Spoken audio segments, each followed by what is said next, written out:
Hello guys, welcome to my another video. তো আমি আছি বর্তমান কৃষ্ণায়। তো লক্ষ্মীপুর থেকে গুয়াহাটি আমি রাইড করতেছি, যেহেতু লক্ষ্মীপুর থেকে গুয়াহাটি ডিস্টেন্স 200 কিলোমিটার। তো আমার সঙ্গে আছে ভাতিজা, আর এই একটা ভাতিজা, এই যে R15 আর এই যে হান্ডার। তো চলেন ভিডিওটা আরম্ভ করি। তো লং জার্নির জন্য ক্রুজার বাইক এবং স্পোর্ট বাইক আপনাদের কোন বাইকটা নেওয়া উচিত, আপনারা অবশ্যই ভিডিওটা দেখলে বুঝতে পারবেন। আর ভিডিও শেষে কিন্তু একটা অনেক মজা আছে, ভিডিওটা অবশ্যই দেখবেন।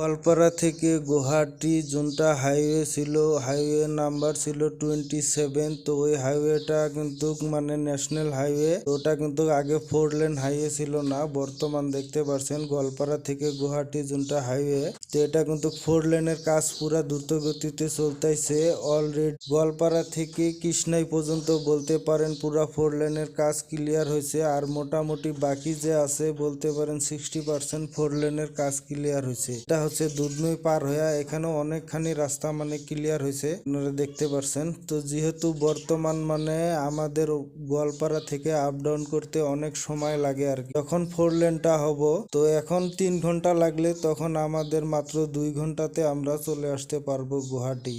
আমাদের জন্য অনেক সুবিধা হবে, যাতায়াতের জন্য অনেক ভালো একটা উন্নয়ন বিজেপির দিনে আমরা দেখতে পারলাম। বিজেপিকে যাই বলি, বিজেপি সরকার কিন্তু অনেক সুন্দর সুন্দর কাজ করতেছে আসামের ডেভেলপের।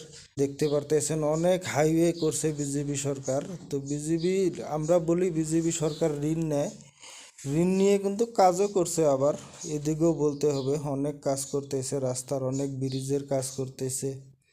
এটা কিন্তু চোখে দেখা বস্তু, এগুলা বস্তু কিন্তু চোখে দেখা যায়, এগুলা আমাদেরকে বলতেই হবে যে না, এগুলা কাজ করতেছে। হাইওয়েতে কিন্তু অনেকগুলো মার্কেট ছিল, তো যখন আমরা আপ ডাউন করতাম তো মার্কেটগুলোর জন্য রাস্তায় জাম লাগতো, প্রত্যেকটা বাজারে হয়তো 10 মিনিট 5 মিনিট ওয়েট করা লাগতো। তো এখন কিন্তু আর কোনো ওয়েট করা লাগবে না, সময় মাত্র 1-2 বছরের মধ্যে ক্লিয়ার হয়ে যাবে।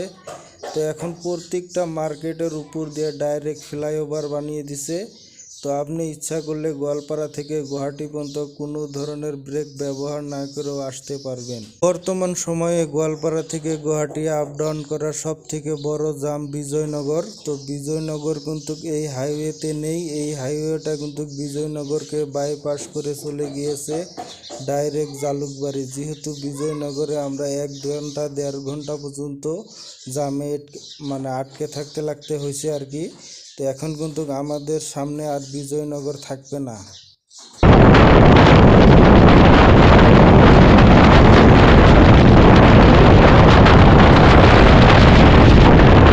আমরা রানী পার হইয়া এখানে রেস্ট নিতেছি, অনেক সুন্দর একটা ভিউ।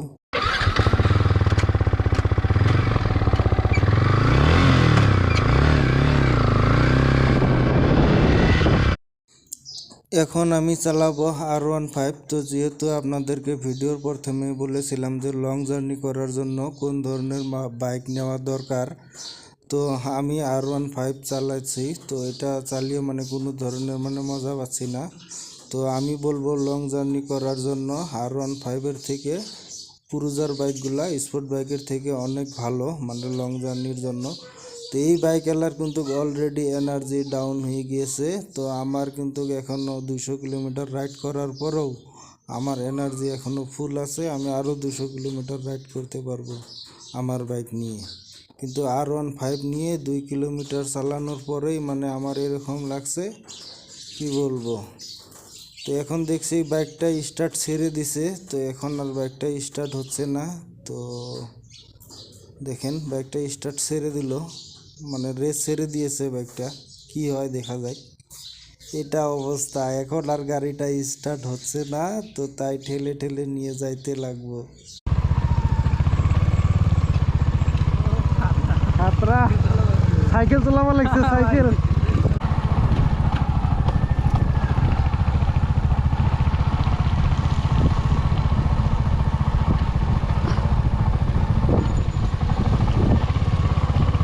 তো আমরা R15 লাত্তি লাত্তি নিয়ে যাওয়া লাগছে।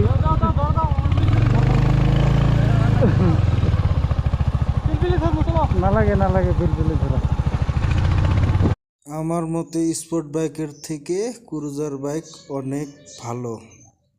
ক্রুজার বাইক নেওয়া অনেক ভালো স্পোর্ট বাইকের থেকে, আপনারা দেখতে পাচ্ছেন।